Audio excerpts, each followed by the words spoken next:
Vamos abrir, irmão, nossas Bíblias. Segunda carta de Pedro, capítulo 3. Eu preciso muito da atenção dos irmãos hoje, porque esse sermão que eu vou começar hoje, eu vou terminar só o mês que vem. Não é que eu vou pregar daqui até o mês que vem, mas é que eu vou pregar no primeiro domingo do mês que vem, se Deus quiser. Segunda de Pedro, capítulo 3. Vamos abrir aí nossas Bíblias.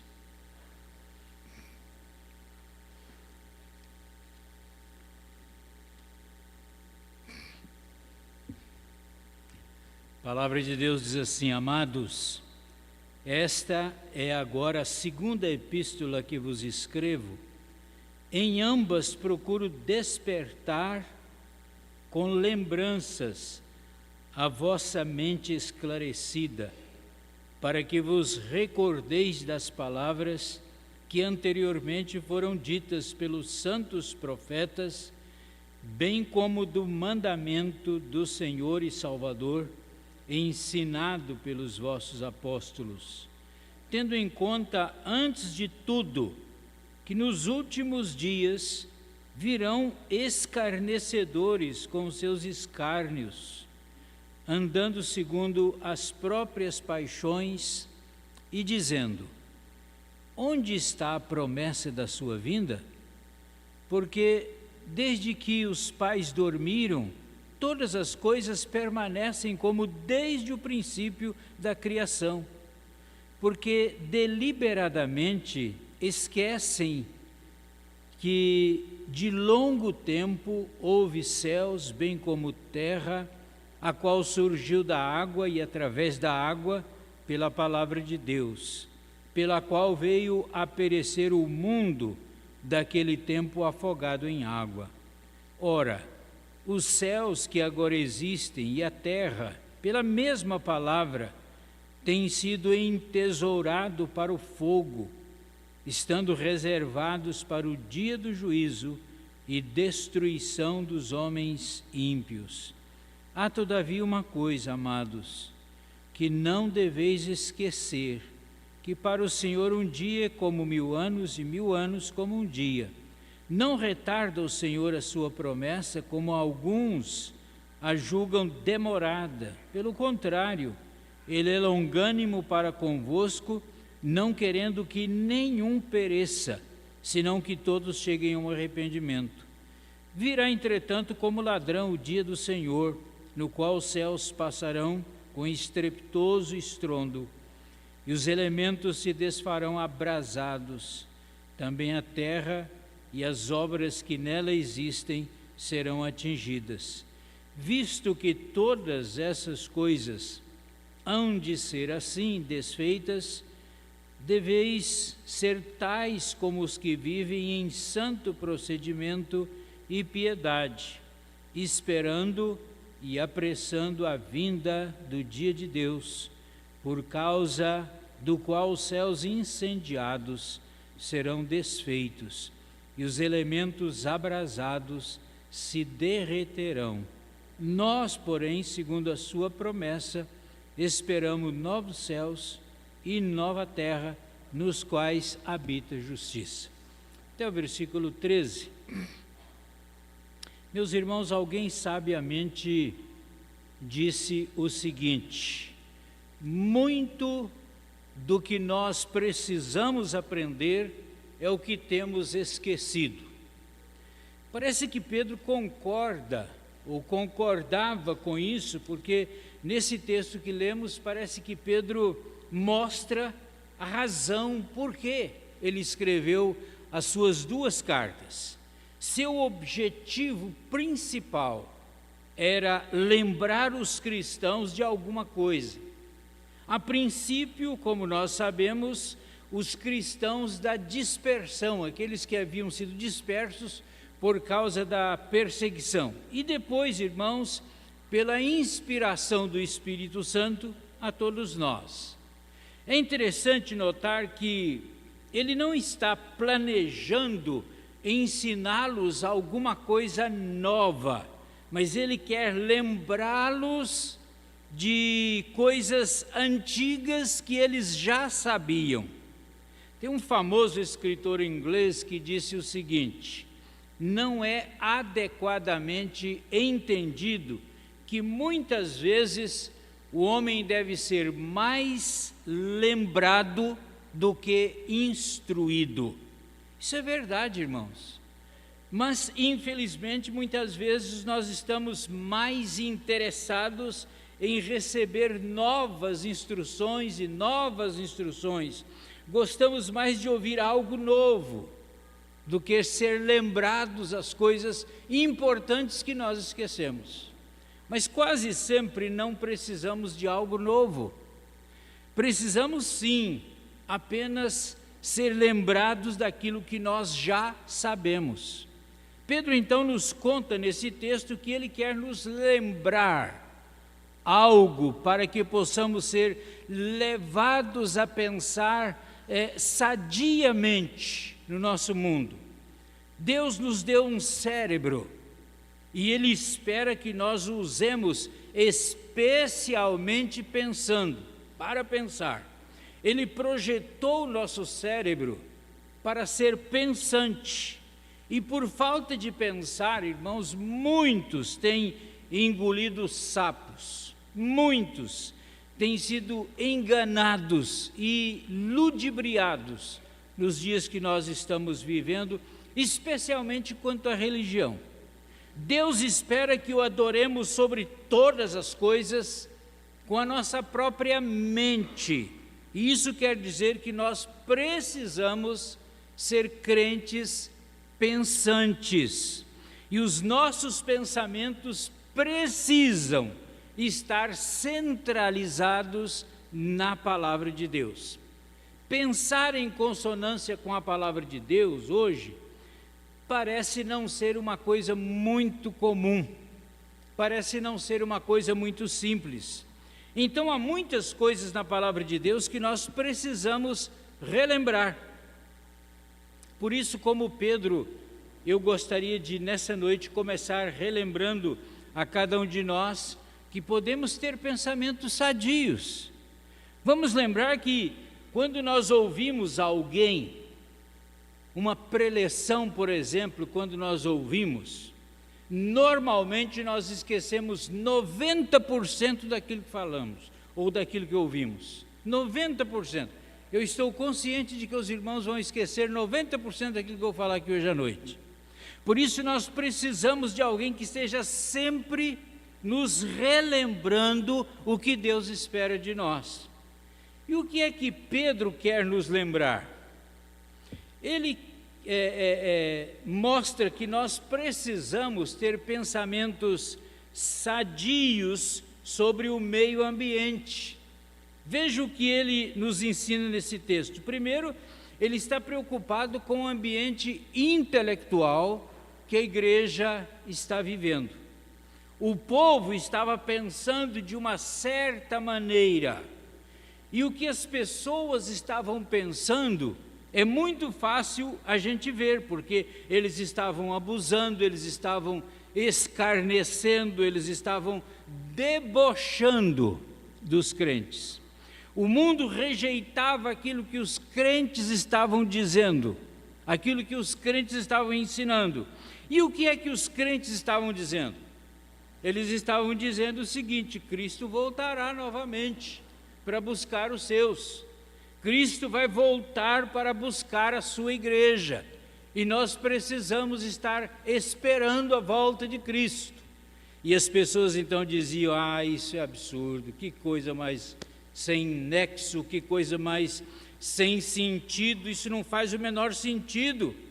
Mas os crentes continuavam dizendo: Ele vai voltar, e nós precisamos estar preparados para isso. E enquanto isso, o povo do mundo, que eram os intelectuais da época, eles diziam: e por que ele não voltou ainda? Por que ele não voltou ainda? 30 anos já se passaram desde a sua morte. Por que ele ainda não voltou? 30 longos anos, e vocês ainda estão esperando que ele volte? vocês estão acreditando mesmo que ele vai voltar? Esqueçam esse negócio sobre segunda vinda de Cristo. Com certeza isso não vai acontecer. E diziam mais, eles falavam, olha, desde a criação do mundo nada mudou. Veja que as coisas continuam tudo da mesma maneira, tudo do mesmo jeito. E se nada mudou, então não espere que Deus vai mandar Cristo aqui novamente. Isso realmente não vai acontecer, diziam os intelectuais. Agora, irmãos, o que eles estavam dizendo é que nada havia mudado desde a criação do mundo. E eu pergunto, isso é verdade? Pedro está dizendo, não, isso não é verdade. Houve um dilúvio, quando Deus interveio na terra e provocou uma grande mudança. Ele olhou para a maldade humana e ele avisou que traria um julgamento para destruir toda a vida. Ele graciosamente prometeu livramento para Noé e sua família. E como santo que é, Deus sempre precisa julgar o pecado não pode passar impune, mas Ele sempre avisa antes do julgamento. Em sua grande bondade, Deus sempre e graciosamente oferece a salvação, a solução para o problema. Então Pedro está dizendo para este povo o seguinte, não diga que nada mudou, porque quando Deus interveio através do dilúvio, foi uma grande mudança, uma mudança radical no mundo inteiro. E com isso Pedro acusa os intelectuais do seu tempo de algo não muito bonito. Ele, em outras palavras, está dizendo aos intelectuais que eles são desonestamente intelectuais. Vocês estão dizendo que as coisas não mudam, quando sabem que elas realmente mudam. Então, no versículo 5, ele diz que eles deliberadamente esqueciam coisas fundamentais. Agora, irmãos, eu gostaria de dizer que nós precisamos estar muito aí, como igreja, nós precisamos estar muito atento quanto a isso, porque isso não é uma coisa incomum. As pessoas intelectuais esquecerem deliberadamente coisas importantes é até comum. Eles pensam que sabem tudo. Têm a mente fixa sobre determinados assuntos. E quando aparece um fato que contradiz aquilo que eles pensam, eles simplesmente ignoram os fatos. Pedro então diz para a igreja, cuidado com essas pessoas, porque a posição intelectual delas é extremamente perigosa.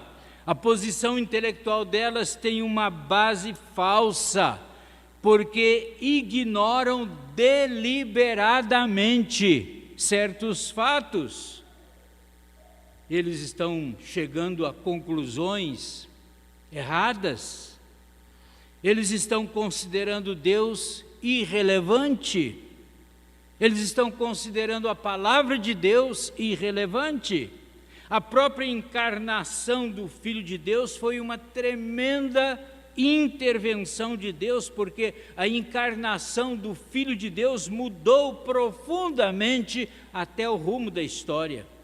Os milagres operados por Cristo foram intervenção de Deus. Deus interveio no mundo através dos milagres. A ressurreição de Cristo foi uma intervenção de Deus. E aquela foi uma grande intervenção de Deus. Mas não adiantaria Pedro falar sobre essas coisas para aquele povo, porque aquele povo tinha a mente fixa de que Deus não intervém. Então, deliberadamente, rejeitavam os fatos lógicos, não aceitavam a encarnação, rejeitavam os milagres, não criam na ressurreição e ignoravam fatos básicos. Criam apenas naquilo que eles tinham escolhido crer, em nada mais. Esse era então, irmãos, o ambiente intelectual que os crentes viviam. E Pedro queria então que os crentes pensassem sobre isso por duas razões. Primeiro, porque se você vai ensinar as pessoas, você precisa saber como elas pensam. Segundo, porque se nós vivemos nesse meio ambiente, corremos o risco de também pensar assim. E talvez esse seja o maior perigo, é que nós estamos vivendo no meio desse tipo de gente e recebemos deles influência. Podemos, irmãos, de repente ser influenciados pelo nosso meio ambiente. Não é verdade que nós respiramos hoje esse meio ambiente? Olha o que está acontecendo, por exemplo, com as universidades do nosso país. Olha o que está acontecendo com as nossas escolas. Sabe o que estão fazendo? Estão tentando enfiar na cabeça dos nossos filhos uma absurda teoria de evolução.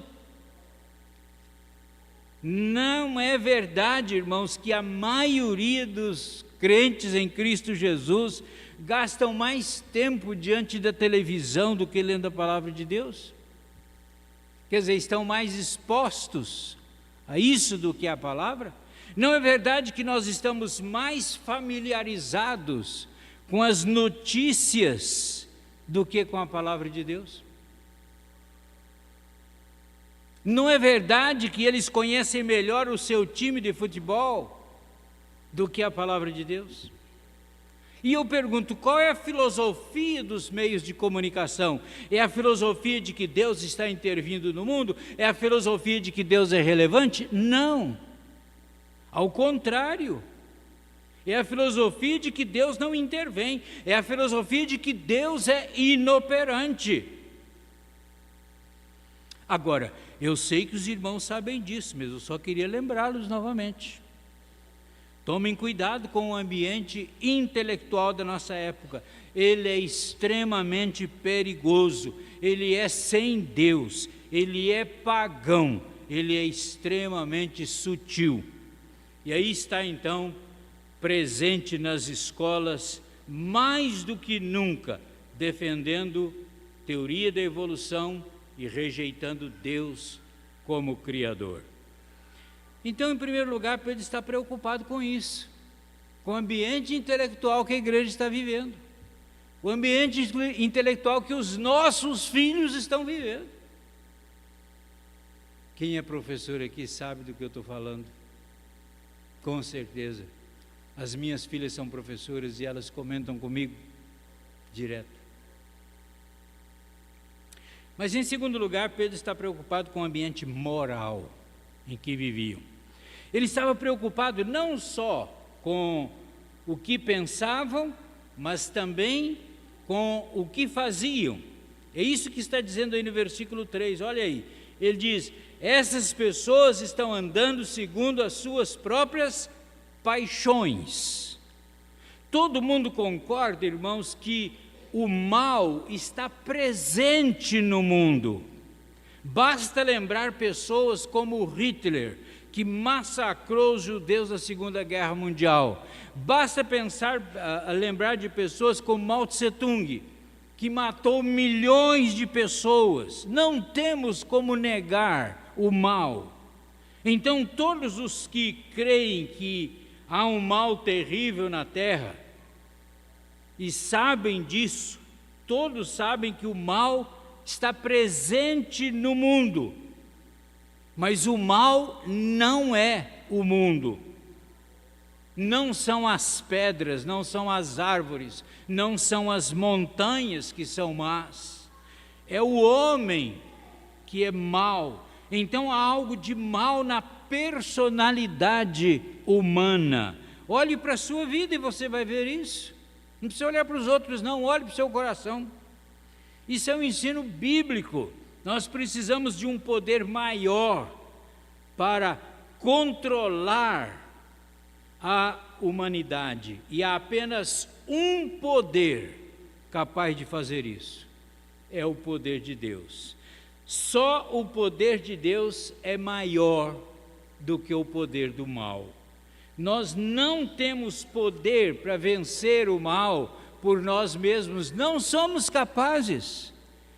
E se Deus é a maneira de vencer o mal, e o homem deixa Deus do lado de fora da sua vida, então ele abandonou o único poder que poderia lhe ajudar. E o resultado é lógico, o homem fica simplesmente, inteiramente aberto para o mal que já existe nele. É por isso que nós não ficamos surpresos quando lemos que eles andavam segundo as suas próprias paixões. É a maldade do coração. Muitas vezes eles não admitem que são maus, eles até fazem reuniões para dizer que não são maus, mas são. Então, uma vez que eles, na sua mente deturpada, dizem que as coisas más não são más, eles passam a ditar uma nova lei. É por isso que nós temos leis que dizem que o mal não é mal.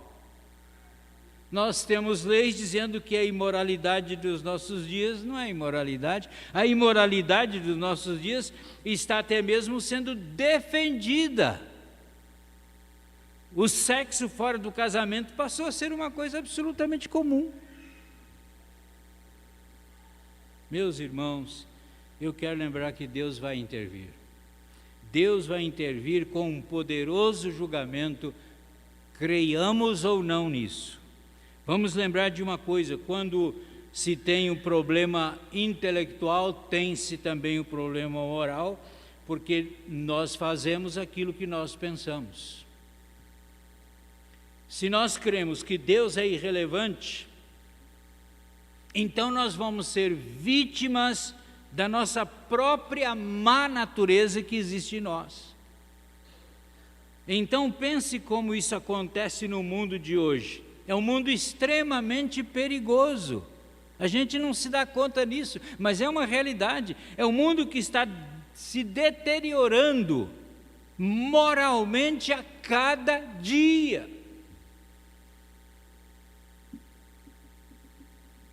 Quem viveu lá pelos anos 50, 60, sabe muito bem do que eu estou falando. Como era diferente.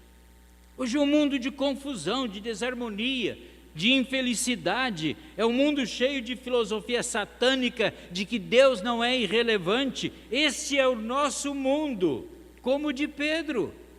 Nós temos um grande problema, um problema moral.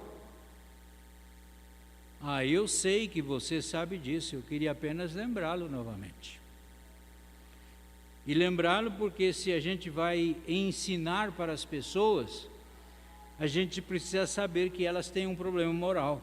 Precisa saber das forças do mal que estão operando nelas. Porque se você não entende o mal, você pode dar outros nomes para ele, como aliás tem acontecido. Lembre-se que só existe uma resposta, somente uma resposta para o mal no mundo. Só há um poder capaz de vencer o mal. É o poder de Deus. Só o poder de Deus. Não é o nosso poder, não é a nossa sabedoria, não é a nossa capacidade, mas é o poder de Deus. Dependemos dele. Mas se nós esquecemos que o problema é o mal, vamos também esquecer de falar que Deus é a solução.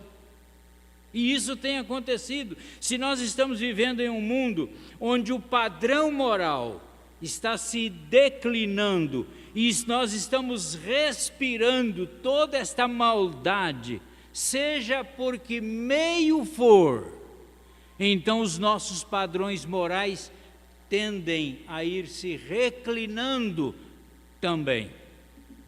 Agora eu sei que você sabe disso, mas eu quero lembrá-lo novamente. Sabe por quê, irmãos? Sabe por que tantas pessoas se envolvem com tantos problemas? Porque se esquecem disso. Sabe por que muitos dos nossos jovens se envolvem com a imoralidade? Porque eles não pensam nisso. Eles se esquecem dessas coisas. Eles se esquecem do poder maligno que ataca dentro deles e, consequentemente, eles se esquecem de Deus. Esquecendo de Deus, esquece da imoralidade. E as forças do mal se apoderam deles. Então, lembre-se, primeiro, Pedro quer nos lembrar do ambiente intelectual. Cuidado com esse ambiente. Segundo, ele quer nos lembrar do ambiente moral. A imoralidade que graça por todos os cantos e recantos. Em terceiro lugar, Pedro está preocupado com o ambiente natural. Veja que ele está mostrando uma coisa interessante, ele diz assim: os céus e a terra serão queimados. Irmãos, Jesus diz assim: os céus e a terra passarão, mas as minhas palavras não hão de passar. Sabe o que vai acontecer com esse mundo? Com as rochas, com as árvores, com as montanhas, com os vales, com as mansões. Um dia vão se derreter, vão se queimar, vão chegar ao fim. E Deus vai intervir, o dia do Senhor virá. Quando este dia chegar, grandes coisas vão acontecer e o nosso ambiente natural vai chegar ao fim. Agora, se a gente falar isso para as pessoas, elas vão acreditar? Algumas vão. E algumas vão, creio eu, porque conhece o perigo de uma guerra atômica. Há muitos anos, eu lembro disso, os jornais publicaram uma notícia, primeira página, havia uma fotografia assim, nunca mais saiu da minha memória, parecido com uma grossa nuvem de poeira, e logo em seguida vinha a triste notícia: Hiroshima tinha sido desintegrada, coisas sólidas tinham se derretido, uma pequena bomba atômica usada pelos americanos. Então, irmãos, longos anos se passaram. Quantos anos se passaram? E as grandes potências estão construindo seus arsenais. Os políticos das superpotências, como todos nós sabemos, estão preocupados com o poder bélico que as nações estão acumulando. Há uma preocupação latente com o poderio nuclear da Coreia do Norte e que a Coreia está desenvolvendo. Há uma preocupação muito grande com o poder destrutivo que a China está criando. Há uma preocupação enorme com o enriquecimento do urânio por meio do Irã. Então as pessoas pensando nisso, quem sabe acreditam que Pedro está dizendo a verdade.